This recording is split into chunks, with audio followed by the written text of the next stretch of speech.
Hello everyone, कैसे हैं आप सब। आई होप आप सब अच्छे होंगे। हम कर रहे हैं यहाँ पर 10th class UP board examination 2005 के लिए मैथ्स के कुछ इंपॉर्टेंट क्वेश्चन जो एग्जाम में आएंगे ही आएंगे। तो चलिए देखते हैं। आज का जो हमारा फर्स्ट क्वेश्चन है वो दिया है एक घन का आयतन 1331 सेंटीमीटर क्यूब है। इसके प्रत्येक भुजा ज्ञात कीजिए। तो बहुत इजी क्वेश्चन है। यहाँ पर देखिए क्वेश्चन नंबर आज का जो हमारा है 1 क्वेश्चन दिया है। आयतन दिया है किसका? घन का आयतन। घन का आयतन कितना दिया है? 1331 सेंटीमीटर क्यूब। ठीक है। माना घन की भुजा क्या मान ली हमने? ए मान ली। तो आयतन क्या होता है?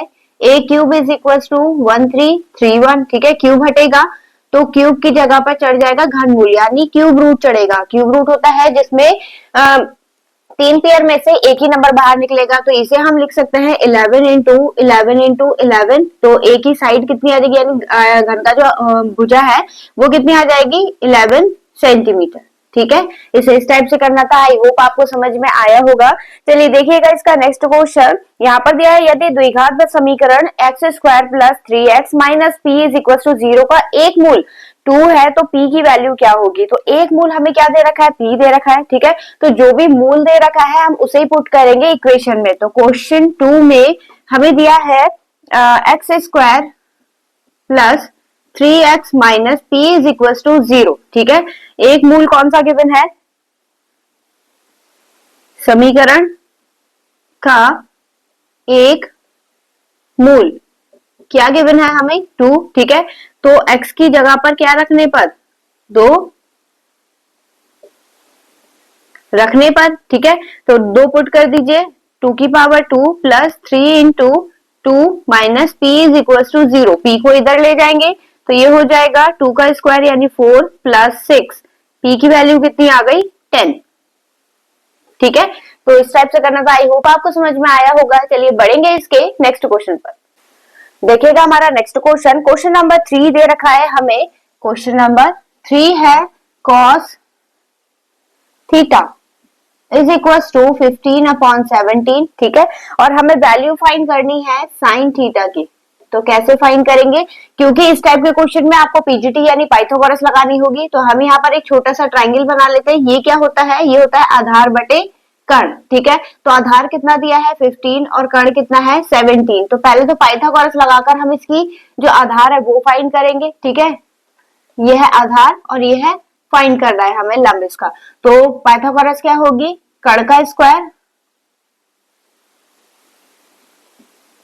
लंब का स्क्वायर प्लस आधार का स्क्वायर। ठीक है। तो कर्ण हमें कितना गिवन है? 17 स्क्वायर इज इक्वल टू लंब फाइंड करना है हमें प्लस आधार कितना है? 15 स्क्वायर। अब इसका स्क्वायर करेंगे कितना आएगा? 289। ठीक है। इस वाले पार्ट को इधर साइड लेकर आएंगे, ये माइनस का हो जाएगा। जब इसका स्क्वायर करेंगे तो कितना होगा? 225 इज इक्वल टू लंब स्क्वायर। ठीक है। तो लंब हमें निकालना है, जिसपे से स्क्वायर हटेगा स्क्वायर रूट चढ़ जाएगा, माइनस करेंगे तो कितना बचेगा? यहाँ पर 4 और 6 64 हो गया। ठीक है। और ये किसका स्क्वायर होता है? 8 का, यानी हमारा जो लंब है वो कितना आ गया? 8 आ गया। अब हमें फाइंड करनी है वैल्यू साइन थीटा की। तो sine theta is equal to होता है लंब बटे कर्ण। तो sine theta is equal to 8/17। ठीक है। इस टाइप से करना था। आई होप आपको समझ में आया होगा। चलिए देखिएगा इसका नेक्स्ट क्वेश्चन। चलिए देखिएगा हमारा आज का नेक्स्ट क्वेश्चन दिया है निम्नलिखित बारंबारता सारणी का माध्य ज्ञात कीजिए। क्योंकि यहाँ पे एक पर्टिकुलर नेम नहीं दे रखा है। माध्य ज्ञात करने के 3 तरीके होते हैं। ठीक है। एक होता है आपका प्रत्यक्ष विधि, जो डायरेक्ट आप लगा सकते हैं, सबसे छोटी विधि जो होती है। फिर उसके बाद है कल्पित माध्य विधि और फिर है पग विचलन विधि। जो आपको कंफर्टेबल है आप वो लगा सकते हैं। ठीक है। लेकिन सबसे इजी जो मानी जाती है वो है प्रत्यक्ष विधि। तो हम इसमें प्रत्यक्ष विधि लगाएंगे क्योंकि नंबर बहुत छोटे छोटे हैं। ठीक है। सबसे पहले फाइंड क्या करेंगे हम? एक्स इन दोनों को प्लस करके 2 से डिवाइड करना है। तो 0 प्लस 2 कितना आएगा? 2 और डिवाइड करेंगे 1। ऐसे इन दोनों को प्लस करेंगे 6 डिवाइडेड बाय 2 3, यहाँ पर 5 और 7 और एक 9। और एक चीज और ध्यान रखिएगा, आपका क्वेश्चन गलत है या सही ये भी आप चेक कर सकते हैं, क्योंकि ये जो नंबर है जो आपको वर्ग अंतराल गिवन है उसके बीच में ही आते हैं, ठीक है ना, उससे छोटे होंगे, यानी 0 से छोटा नहीं होगा, 2 से बड़ा नहीं होगा, 1 आ रहा है, ठीक है। ऐसी जो नेक्स्ट नंबर है हमारा 2 से छोटा और 4 से बड़ा नहीं होगा, तो ये चीज ध्यान रखिएगा। अगर इससे बड़ा आ रहा है तो मतलब आपका कहीं ना कहीं कैलकुलेशन गड़बड़ हो गई है। अब प्रत्यक्ष विधि में हमें फाइंड करना है एफ एक्स, यानी इन दोनों की मल्टीप्लाई, तो यहाँ पर क्या आ जाएगा 1 6 30 56 और यहाँ पर 9 27, ठीक है। तो यहाँ लिखेंगे प्रत्यक्ष विधि से, ठीक है। प्रत्यक्ष विधि क्या होगी, पहले तो हमें सिग्मा एफ फाइंड करना होगा। सिग्मा एफ यानी इन सबका सम प्लस करेंगे तो ये हो गया 10 और ये 7 और ये 10 यानी 20, ठीक है। अब ऐसी सिग्मा एफ एक्स क्या आएगा 7 37 और 37 को या फिर आप ऐसे प्लस कर लीजिए 6 6 12 13 10 का 0 हासिल लगा 1, ठीक है 4 9 और ये 11, ठीक है। अब यहाँ पर क्या करना है हमें, प्रत्यक्ष विधि यानी x बार माध्य निकालना है, तो ये हो जाएगा sigma F X upon sigma F, ठीक है। x bar is equal to sigma F X कितना आया है 11 0 और यहाँ पर 20 0 से 0 कैंसिल और इसको जब डिवाइड करेंगे कितना आएगा 5.5, ठीक है। तो ये हो गया हमारा क्वेश्चन। आई होप आपको समझ में आया होगा। चलिए बढ़ेंगे इसके नेक्स्ट क्वेश्चन पर। चलिए देखिएगा हमारा नेक्स्ट क्वेश्चन, क्वेश्चन नंबर 5 दिया है, बिंदुओं -3 10 और 5 4 को मिलाने वाली रेखाखंड के मध्य बिंदु के निर्देशांक ज्ञात कीजिए। तो मध्य बिंदु के निर्देशांक कैसे ज्ञात करेंगे, यहाँ पर देखिए क्वेश्चन नंबर 5 में पॉइंट हमें दे रखे हैं -3 यानी ए दिया है हमें -3, 10, ठीक है। और बी क्या गिवन है हमें, बी गिवन है 5, 4 हमें इसके मध्य बिंदु ज्ञात करना है, यानी अगर एक लाइन है, ठीक है, ये ए है ये बी है, तो हमें सी के निर्देशांक फाइंड करने हैं। कैसे फाइंड करेंगे, इसमें लगेगा क्योंकि मध्य बिंदु बोला है तो यानी अनुपात सेम है और मध्य बिंदु वाली जो है फॉर्मूला है वो सेम रहेगा, तो यहाँ पर मध्य बिंदु निर्देशांक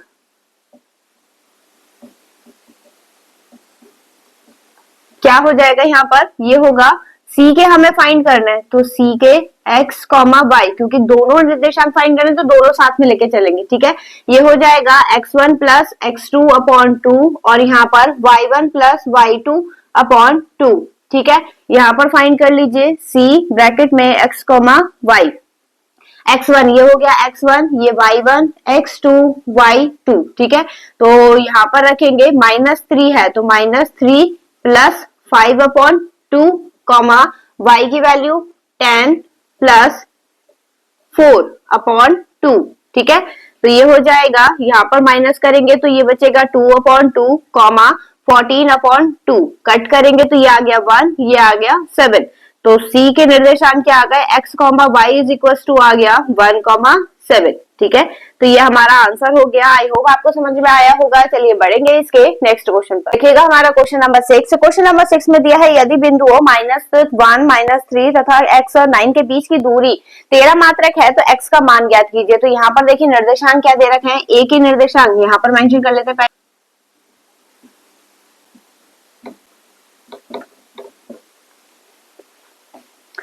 चलिए देखिएगा यहाँ पर हमें कैसे फाइंड करना है, इसमें ये ए की वैल्यू दे रखी है और ये बी के निर्देशांक दे रखे हैं, ठीक है। इनके बीच की दूरी दे रखी है, ए बी के